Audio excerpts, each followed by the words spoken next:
Welcome back to the channel. My name is Abon. Welcome back to Locally Global with FERENCVÁROS on FM22. Today we have a draw. It's the group stages of the Europa League. For the first time in the save, we're in a European group stage draw. So we're going to find out who we're going to be taking on. We might play the first game in the group today. It depends where the fixture falls. If not, we'll have a league game. And if you're enjoying the series, drop a like, leave comments and subscribe if you haven't, or if you're new, turn notifications on. Let's see who we're going to be drawn with in this group.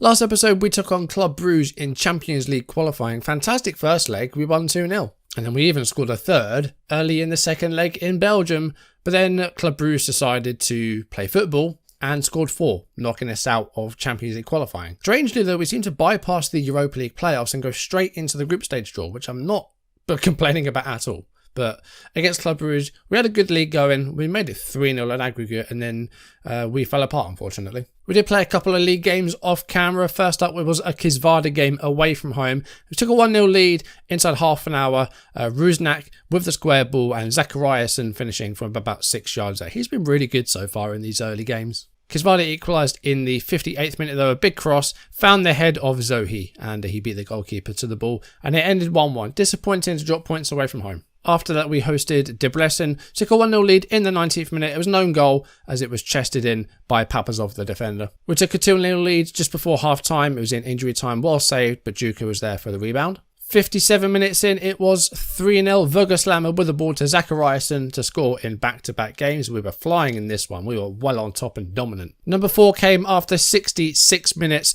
Rusnak with the ball. Jack tried to win it back. Vogelslammer with the finish. It was 4-0. And then we got number 5 after 75.5 minutes. Zubkov got that one, and we were absolutely dominant in this home game. So after 3 games, we have 7 points. We're top of the table for the time being, although would have liked to have won against Kisvarda and get 3 wins from 3. We scored 11 goals though, that's good going. In transfer news, we have brought in 2 more players. This is Zlatan Šević, is a Serbian left back we brought from Partizan Belgrade. He is earning 14.5k a week, so he is our highest earner. But I do want to try and give some of that money out. We have it to spend. We're going to use it. But he looks really solid. He's got a bit of speed about him. He's just a really well-rounded player. And his tackling's good. And also he's good getting forward as well. 13 crossings, not too bad. And he's cost us £3 million from Partizan Belgrade. And then we have Fede de Jong, who's coming from AZ Alkmaar. Just £1.5 million. Bit of a fringe player. Not earning nearly as much as other players. Just another midfield option, really. And that was because we'd sold Arahangelo to Villarreal before the last video. So that's why we brought him in. Still plenty of money to spend. We've spent 13 million so far. We do still have 16 million in the bank, and we've got plenty of wage left over. 78k a week still available. But the transfer window has only got a few days left. So I think we might try and hold off until January. But I think January we can get another goalkeeper. And then maybe a bit of backup as centre forward, because Djordjevic is injured for a few weeks. Other than that, I think it's just whatever players we can get. You know, we've got plenty of players we're scouting at the moment, and it's just waiting to see who's going to turn out good. So let's do this group stage draw then. We are seeded 3, so that's not a bad place to be in. On paper, we should be looking to maybe get out of the group, and if we get 3rd, we'll have Europa Conference League knockouts, which would not be a bad thing at all. So let's draw the first pot and let's see who we have then. So the first 8 teams, we've got Porto, Athletic Bilbao, Leverkusen, Spurs, Lille, Arsenal, AC Milan and Sporting.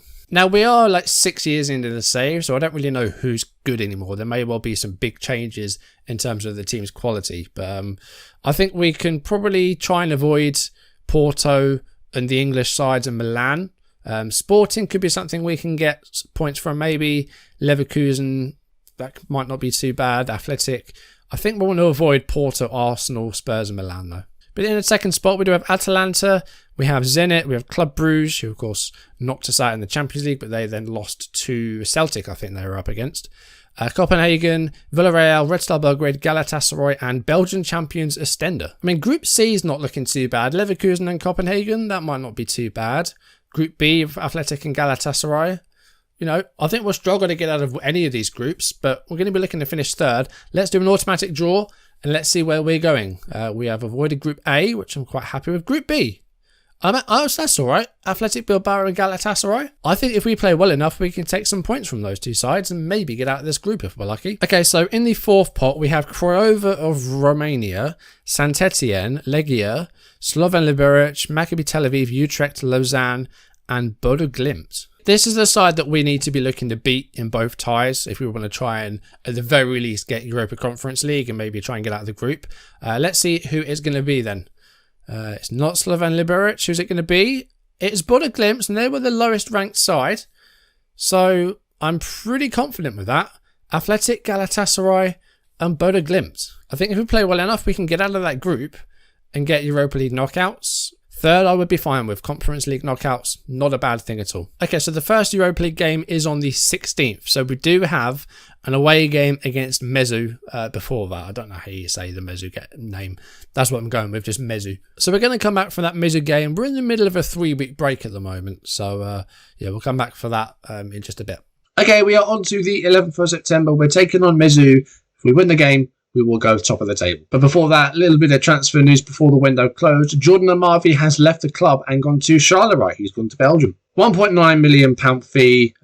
Played a couple of games for us. Didn't do too badly. But with the other players that were brought in, didn't really feel like there was a need for him. We did also bring a player in before the window closed. Kelvin John has come in on loan for the season from Leicester. It's a striker from Tanzania of all places, but he looks pretty good. 14 finishing.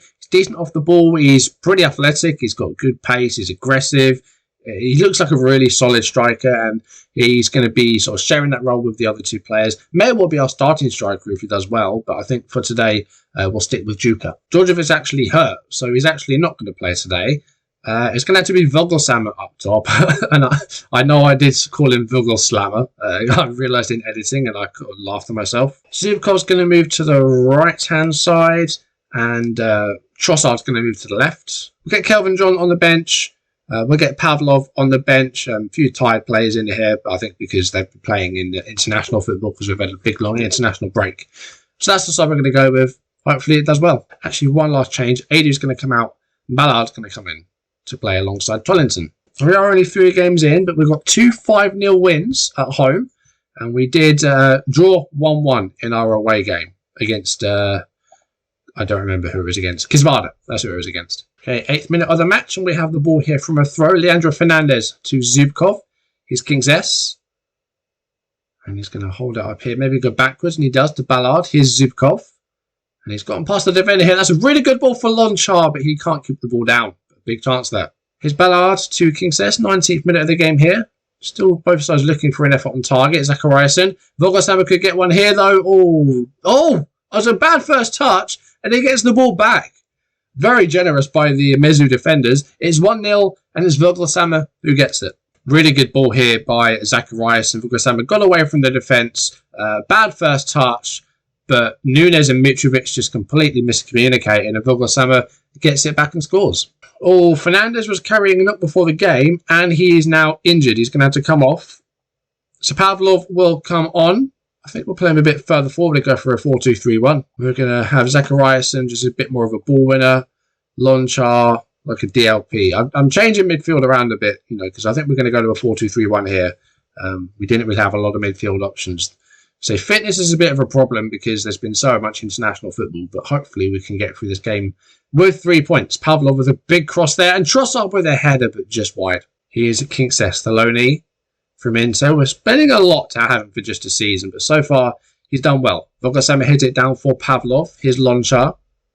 Pavlov with the ball back again here. Good ball for Zubkov. He can maybe sell up Vogelshammer for another one. Or Trossard. It's a big block though by the defender. That's an important one. We maybe could have got a second goal there, but we've only had a couple of shots on target, but we're well in control. Mezu have not had a single shot at goal yet. Hopefully we can keep it that way. 20 minutes to go. The tiredness starting to come through. Zachariasen and Lonchar both getting tired now. We don't have any other centre mids really. We can maybe bring Pavlov a bit deeper, but yeah, we're kind of in a spot above it here defensively. We could go to a back 3 for 20 minutes and settle for a 1-0 win, but we could have had so many more goals here today. Adu's going to come on. We're going to bring Pavlov alongside Lonchar. We've got 15 minutes to go. We've dominated the game, but we have just the 1 goal to show for it. Mezu have had 1 shot. 3 points is going to be big. It will keep us top of the table, but Could have had so many more goals than just one today. We've only had 3 on target. It hasn't been amazing. Trossard is going to come off. Boros is going to come on. Just a few minutes left now. And that is it. Full time. Mezu 0. FERENCVÁROS 1. Lots of shots by us today. 15 efforts at goal, but only 3 on target. Could have been so much better, but we got 3 points. I'm happy with that. Oh, Leandro. Oh, no. He's broken his leg. I think it was unrelated to the previous injury. He had pulled knee ligaments. That was what was keeping him out. He was fit to play. He's broken his leg. 5 to 7 months to one of our better midfielders. That's not good. 5 to 6 months. Yeah, we're going to have him out until probably February, March time. That is not good. Transfer window shut as well, so it's not like we can replace him. You know, it happened at the worst possible time. But that was the league game, and we could have gone ahead to Galatasaray, but we'd already done a couple of games off camera. We had that group draw as well for the Europa League. So, you know, we got the win against Mezu. Galatasaray is our next game. I think we'll jump ahead and maybe do Athletic, our second Europa League game. So I want to try and get some of these European games on camera because, you know, good to see us in the groups. And with this group, I think if we play well, we can get through. It's going to be difficult, but, you know, as long as we don't finish bottom, we'll still be in the European competition in some form. So, you know, third is what we're kind of aiming for. If we can get through the group, that would be amazing. Let's see there. How did the other sides do in Europe? Guillemot won the Cup last season, so they're into the Europa League. They lost in the playoff to Grasshoppers, and they're now in the Europa Conference League. They're with Apollon Limassol, Spartak Moscow and Basel. That's a tough group for the Conference League, I think. Basel are a good side. Spartak, I think, are quite good relative to, you know, the Conference League, as are Basel. Limassol, hopefully going to be the side that can, you know, give Guillemot some points. MTK are in the Conference League. They lost in the 4th qualifying round to Midtjylland. And Debrecen also were in the Conference League. They lost to Moreirense of Portugal, though. And Fever were in the Champions League. Wait, they went straight into the groups? How on earth did they manage that? They were in the Europa League last season. They won the league. That's got to be a bug, surely. How did they qualify directly for the group stages? Like, it was like we qualified, you know, for the Europa League group stages after going out in round 3. So we skipped a round. I think Fehervar might have done as well. I really don't understand how they've gone straight into the groups. That must be a bug, surely. I don't really know how that's worked. Who have they got? Atletico, Lazio and Benfica. Yeah, I don't think they're going to get any points from that somehow. Anyway, I think we will try and get a Europa League game in next episode. We'll only do 4 off camera and we'll take on Athletic Bilbao in a home game. After Athletic, we'll do that away game against Buller Glimt. They're the side that we kind of need to beat if we want a chance of staying in Europe. You know, we might be able to get through the group if we do well, but the 2 games against Bono are the games that we need to be winning, especially if we want to get into the Conference League at the very least. But that's going to do it for today. Thank you for watching the video. If you enjoyed it, drop a like, leave comments and subscribe if you haven't, or if you're new, turn notifications on and we'll get our Europa League group well underway next episode. But for now, thank you for watching. I'll see you soon. Goodbye.